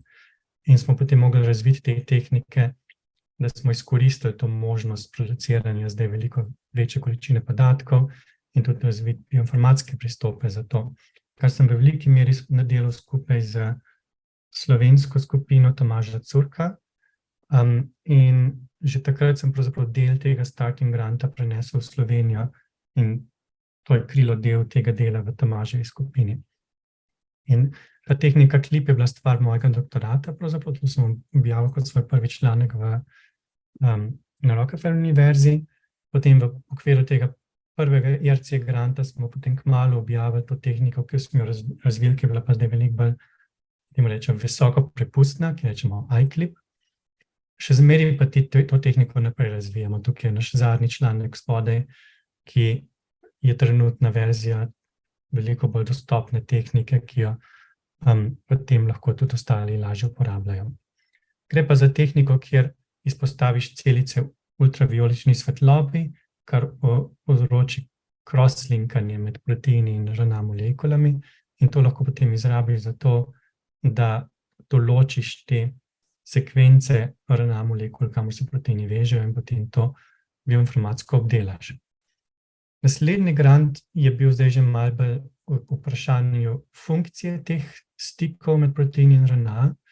Gledamo predvsem regulacijo RNA molekul, kako se te molekule procesirajo, kako iz enega gena naredimo različne vrste RNA molekul in kakšni so nekako principi te regulacije, kam se proteini vežejo, kako to delajo. Tukaj smo tudi gledali vpliv tema tega granta, je bila tudi, rečemo, Translate, to je bila neka za našo skupino nova stvar, ki ne gre samo za procesiranje RNA, ampak tudi kako se pretvorijo v proteine. No, ta grant, ki pa trenutno vodi ljubljansko skupino, je pa naslov RNP Dynamics in je poudarek na tem centralnem delu našega dela, kjer gre pa za dinamiko teh kompleksov v različnih kontekstih, ali v razvoju, ali v evoluciji, ali v boleznih. In predvsem zdaj smo že tehnike razvili do te stopnje, da so zelo občutljive, zelo kvantifikativne in se da delati bolj res globje primerjave v biologiji. In ta ljubljanska skupina, osnova ljubljanske skupine je pravzaprav precej majhna.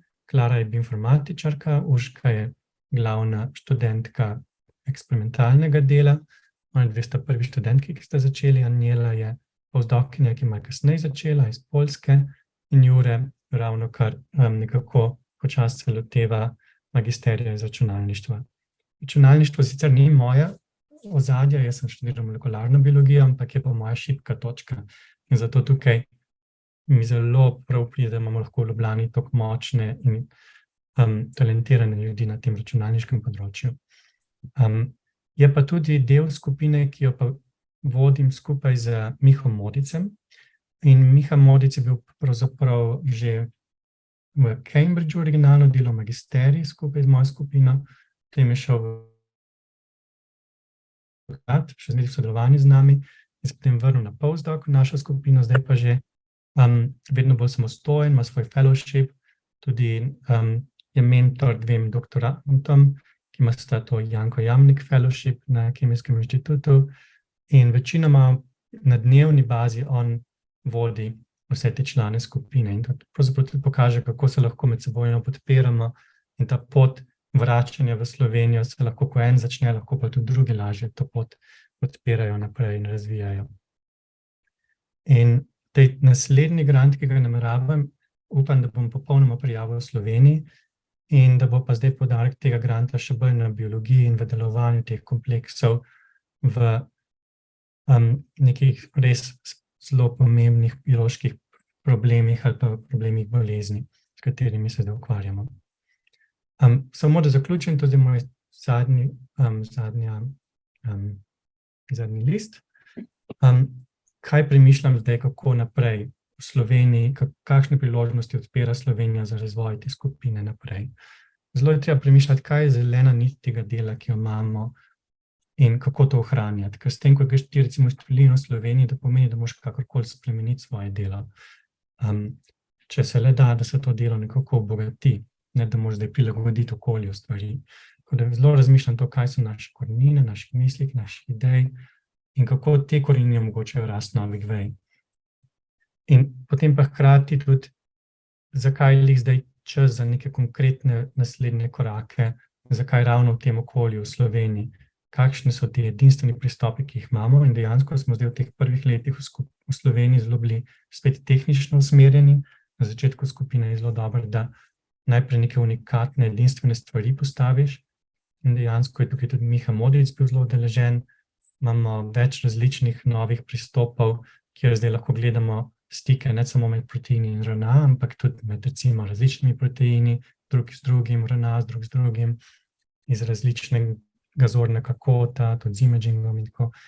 In tako da je ta ljubljanska skupina res neverjetno tehnično močna zdaj. Zelo pomembno je premisliti, kako bomo zdaj ostale prepričali, da imamo nekaj zanimivega, komu zna to koristiti. Večinoma to, kar delamo, koristi ljudem, ki niso v Sloveniji in to ni nič narobe po mojem, ker v končni fazi je zelo težko vedeti, kam se stvari oblikujejo in seveda, če hočeš nekaj pomembnega delati, boš verjetno koristil ljudem, ki jih težko napoveš vnaprej in bo to verjetno ljudi po celem svetu. Tudi zelo pomembno se zvedeti, kje so šibke točke in te moje šibke točke poskušam pokriti res s tem medsebojnim razumevanjem, sodelovanjem, zaupanjem in da lahko drugi ljudje čim bolj prevzamejo ključne veje našega znanja in se prek tega tudi samostojnost razvijajo. In tudi ja bo okolje omogočilo nadgrajevanje tega sodelovanja in zaupanja. V tujini je, predvsem v Angliji sem navajen, sistem je res tak, da zelo podpira samostojnost posameznikov, ki se razvijajo iz skupine ljudi in da lahko prek tega se tudi sodelovanje ohranja. Ker namesto, da bi znotraj skupine recimo ljudje se mogli nekako boriti za to, da lahko postanejo samostojni ali da so neko neodvisni. In s tem, ko je podpora samostojnosti, se potem tudi lahko naprej sodelovanje ohranjuje in lahko drug na drugega se obrnemo. In glede tega zdaj moje želje za naprej v Sloveniji, da bi lahko se res to razvijalo organsko naprej, predvsem, da bi bil sistem lahko vedno bolj prožen, da bi se lahko težave reševale, kadar padejo stvari med razpoke pravil, kot temu rečeš, falling through the cracks. V Sloveniji je veliko pravil, pravila so lahko včasih precej zgodovinsko osnovana in s tem, ko recimo pride nekdo iz tujine, z IRC granti, z nekim načinom dela, ki je bil vse razvil na različnih okoljih, bom seveda zelo velikrat prišel, in to se mi veliko dogaja, v situacije, kjer pa naše potrebe niso ravno usklajene s tem, kako so zdaj tako, kakor se pač dela v Sloveniji. In seveda jaz poskušam biti tukaj čim bolj pač dolgoročno gledati, da ne bi kakšen nikoli trend vzpostavil in tako, ampak vseeno vidim, da bi nam bilo veliko lažje, če bi bil sistem bolj prožen.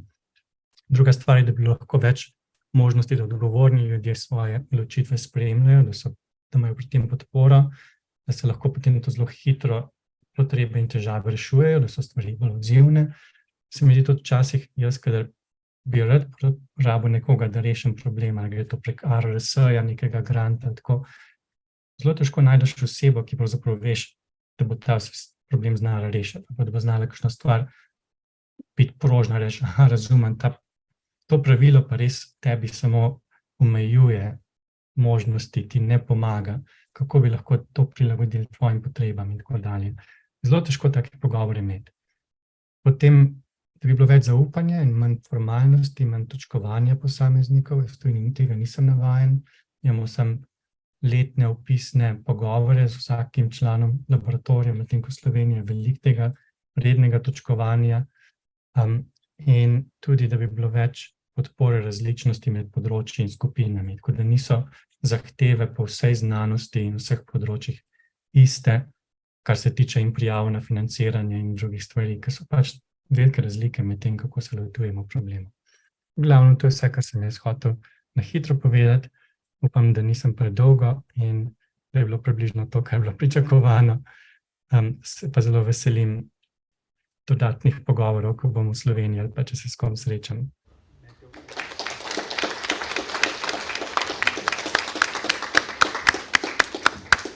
Hvala lepa za tole predstavitev. Res pomembno se mi zdi, da v bistvu skušamo se naučiti tudi na izkušnjah naših zamejcev, ki so bili, oziroma Slovencev, ki delujejo v tujini in ki so uspešni na teh res najbolj kompetitivnih razpisih. Morda kakšno vprašanje v Evropskem raziskovalnem svetu, v izkušnjah? Eno kratko vprašanje, kaj je največji izziv vodenja te tako imenovane satelitske skupine na Kemijskem inštitutu? Domnevam, da ste večino svojega časa v Londonu. S čim se največkrat srečujete, s kakšnimi težavami oziroma izzivi? Mislim, da tako nasplošno, kot sem že opisal, so to večino ima vse težave, ki sem jih imel. Moram reči, da sem pričakoval večje težave, da se v glavnem, kar se tiče in direktorja Kemijskega inštituta Anderluha in Marjetke Podobnik, ki vodi našega oddelka, in podpornih služb izredno se stvari dajo hitro rešiti in imam veliko podpore. In tudi člani skupine so izredno motivirani in talentirani. In njim je tudi to fajn, da lahko pridejo v London, tako da so stalne rotacije, večina ljudi pride za 3 mesece v London, vsake toliko časa, recimo vsake 2 leti ali pa tako. In obratno, ljudje iz Londona prihajajo v Slovenijo. Recimo v zadnjem letu so bili 4 in avgusta bomo imeli celo neko tako mini retreat, kjer bojo ljudje iz Londona prišli in bomo se vsi skupaj dobili v Sloveniji. Tako da ta prenos znanja super funkcionira in sem presenečen, koliko je tega interesa obojestranskega, ampak osebno mislim, da to ne bo dolgoročna situacija. Jaz ne nameravam imeti 2 skupine dolgoročno, to je neko prehodno obdobje, kjer se moram jaz zdaj odločiti, ali bom naprej v Slovenijo šel živeti, ali pa bo ta slovenska skupina nekdo drug prevzel, nekako počasi, da se bo tako osamosvojila, da jaz pa ne bom več formalno vodja, ker so ljudje že res izredno talentirani in marsikaj lahko sami naredijo. Super, hvala lepa. Lepo slišati, da v bistvu to ni bil takšen problem in morda se še kdo v prihodnje opogumi za podobno potezo.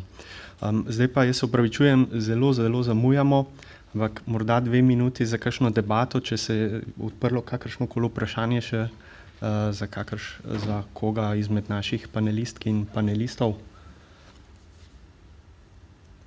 Jaz, domnevam. Mogoče bi jaz sem eno stvar zaključila. Mogoče za Jerneja, ko smo se pogovarjali o teh težavah, se vračanja, pa to zdaj Jernej živi na 2 lokacijah. Kako si formalno to rešil? Recimo, tukaj nisi v Sloveniji, kako si sploh v Sloveniji? Davčni rezident nisem v Sloveniji, to že zdavnaj, že kar sem šel v New York, pravzaprav nisem nikoli dohodkov originalno v Sloveniji. Zdaj sem jaz četrtinsko zaposlen v Sloveniji, ker to tudi moram biti, zato da imam lahko ERC grant, ampak to potem tako naredim, da v Angliji tiste dodatne takse plačujem, v Sloveniji pač avtomatično to, kar treba, v Angliji pa tisto, kar manjka še dodatno. Tako da ni velikih težav zaenkrat glede tega, ampak če bi se čisto 100% preselil v Slovenijo, mogoče bo več stvari, ki bi se jih mogel od vas naučiti in tako. Ja, tako. Ja, jaz samo htela reči, hvala, ne toliko na ta zadnji prispevek, ampak se mi zdi, da od zadnjih 3, kaj se sliši, bi bilo fajn in ne vem, mogoče tudi obstaja kaj takega, če bi univerze imele pisarno, ki bi skrbela za to, da so vse informacije na enem kupu in vsa. Jaz vem, da Dunajska univerza jo ima, ampak tudi ne še dolgo in tudi ni brez problemov, nikoli ni, ampak vsaj da ljudje točno vejo na koga in da je, mogoče gre kdo tudi z njimi in da se točno ve, kaj se pričakuje. In deloma so celo to ljudje, ki so uspeli urediti, da ti postopki laufajo hitreje. Ja. Jaz bi tukaj Vidite, kot da vtis je zelo aktiven pri tem, da zbira informacijo in poskuša to deliti in poenotiti in deluje skupaj za potem ljudmi na univerzi in tudi za Slovence v zamejstvu in tako. Da ta društvo vtis, mislim, da je zelo, zelo proaktivno trenutno. Da se, če se vse to poveže skupaj, res dejansko bo koristno. Tudi parlament so se zdaj tudi aktivirali, da se bi ta ena pisarna odprla, to mislim, da bi zelo pomagali. Jaz bi sem dodala, da jaz mislim, da glavni problem je v tem, da mi na državni ravni nimamo enotnega postopka, s katerim se obravnava ljudi, ki se vračajo v Slovenijo. In jaz mislim, da če vprašate vsakega tukaj, ki se je vrnil nazaj, vsak gre čez drug postopek. Na vsaki upravni enoti zahtevajo drugačne dokumente, drugačna dokazila, povejo ti drugačen vrstni red, po katerih moraš urejati te dokumente in pač kontaktirati moraš vsaj 5 različnih inštitucij, na katerih lahko pač potem postopoma pridobiva stvari. In dokler to ne bo urejeno na državni ravni, praktično nemogoče tudi na univerzah, inštitucijah, karkoli, poenotiti te postopke, ker dejansko potem pa ti prideš na upravno enoto in ti rečejo, ja, vaša dokumentacija pa ni zadostna, zahtevamo pa še pa to zraven. In pač tukaj je treba pač sistem na državni ravni pač spremeniti. To bo pa pač trajalo, če se bo kadarkoli zgodilo. Hvala lepa. Mislim, da je bila diskusija oziroma predstavitve so bile zelo zanimive in bilo je precej iztočnic za nadaljnje delo in spremembe. Prosim, pridružite mi se še enkrat prezahvalil vsem panelistom.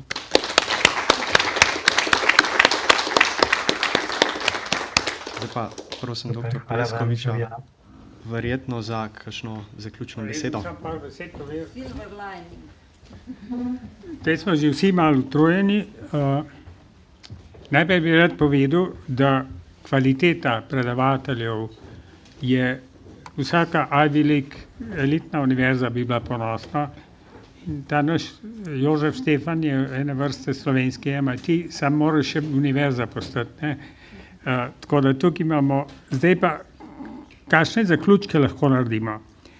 Zdaj jaz ne bom več na dolgo govoril. Mi smo imeli tukaj veliko konferenc znanstvenikov, gospodarstvenikov, mladih in smo večkrat napisali zaključke, jih poslali predsedniku vlade, ministru za znanost in izobraževanje in še drugim odgovornim, pa razen izjem, mogoče so vzeli 10-20% naših predlogov, več pa ne, mi lahko, to je bilo vse posneto, zvočno in vizualno, mi lahko naredimo ene zaključke, to, da je birokracija nightmare, nočna mora, ker bi ta gospod iz Nemčije bo napisal belo knjigo, kaj prav, ampak če nam bo Matic pomagal pri tem, potem moja pisarna lahko naredi en osnutek, pa pol ga skup naredimo in ga tudi pošljemo na inštitucije, damo na našo spletno stran, pa morda tudi na spletno stran Jožef Stefana. Se to ni treba, da je veliko. Bomo videli, če se našim pa vašim ljub to narediti. Bi pa še enkrat povedal, gospod Matic, predsedujoči prejšnjega sklopa, je rekel, to je dobra, slaba praksa, ker je bila spet prej birokracija kaj grozna. Jaz ne razumem, pa sem to že v parlamentu povedal parkrat, best practice v angleščini je najboljša praksa. Na Svetovni banki smo mi best practice na področju zdravstva, ekonomije, bančništva prenašali v dežele v razvoju. Ampak, ko sem jaz študiral od gimnazije pa magisterija, doktorata, so tisti malo slabši študenti zmeraj šli odličnakom po nasvet. So moje šolke ali pa šolci k meni prišli. Nobeden ni šel po nasvet tistem, ki so imeli trojke od 5. Ker tisti, ki so imeli trojke, so imeli pol narobe pa pol prav. To je tako, kot naša birokracija. Pol imajo prav, tako da nehajmo prevajati dobre prakse. To naši politiki radi prevajajo, ker naša politika je slaba, tudi naši ministri so slabi. Dobra praksa, pol narediš, pol pa nič. Tako da dajmo že povedati vsem, da best practice pomeni najboljša praksa, ker jo tudi izvaja inštitut. Jaz bi pa rad še direktora inštituta sedanjega prosil, da par besed pove v svojem vtisu te konference in najlepša hvala, ker smo že vsi zmatrani, da so toliko časa ostali in vsem predavateljem tudi velika hvala. Ja, lepa hvala za besedo. Saj je bilo toliko problemov izpostavljenih, da jaz kot direktor inštitucije lahko rečem, naj neham govoriti, pa začnem kaj delati. Ne? Jaz pač se nas direktorje zdaj obravnavajo tako, kot podaljšane roke države. Ne? Zdaj, tle je tudi malo kritika, veliko govorijo o avtonomiji, potem glavna zadeva, kjer si je avtonomen, je pri vzgoji kadrov in kakšne kadre nastavljaš na svoji inštituciji. V Sloveniji je pa trenutno tako, da se sindikati pogajajo o tem, kjer zaposlene lahko direktorji nastavljamo na inštitucije. Jaz to stalno ministrom govorim, če bomo tako počeli, ne bomo kar daleč prišli. Drugače pa naj sem malo upravičen, zakaj sem šprical večinoma današnjega dneva. Šel sem v Mengeš, kjer je Novartis zagnal zgradnjo novega raziskovalnega centra za razvoj bioloških zdravil. Tako da vidite, da tudi v Sloveniji prihodnost ni tako slaba. Ampak potem, ko smo se pač malo razgovorili, je prišlo do debate, v redu, tam planirajo 100 novih delovnih mest. Zdaj pomeni še tiste biokemike, pa mogoče fizike, ki kaj modelirajo na področju proteinov. Bomo še tiste izgubili z inštitutom, ki bo nam Novartis vse pobral. Zdaj seveda to je enostavno izpostavitev tega problema. V resnici je pa taka zadeva, da Slovenci bi se mogli ob takem trenutku usesti skupaj, se zmeniti z univerzami, narediti izobraževalne programe, izobraziti novo generacijo biokemikov in potem bo gotovo nekaj ostalo tudi za nas na inštitutih. Ampak kot rečeno, zdaj smo samo pri strategijah, upam, da bo kaj to sprevedeno v realnost. Tako da danes, če sem prav razumel, je bil glavni poudarek o tej vojni, na tej vojni kadrov, ki se dogaja na vsem svetu.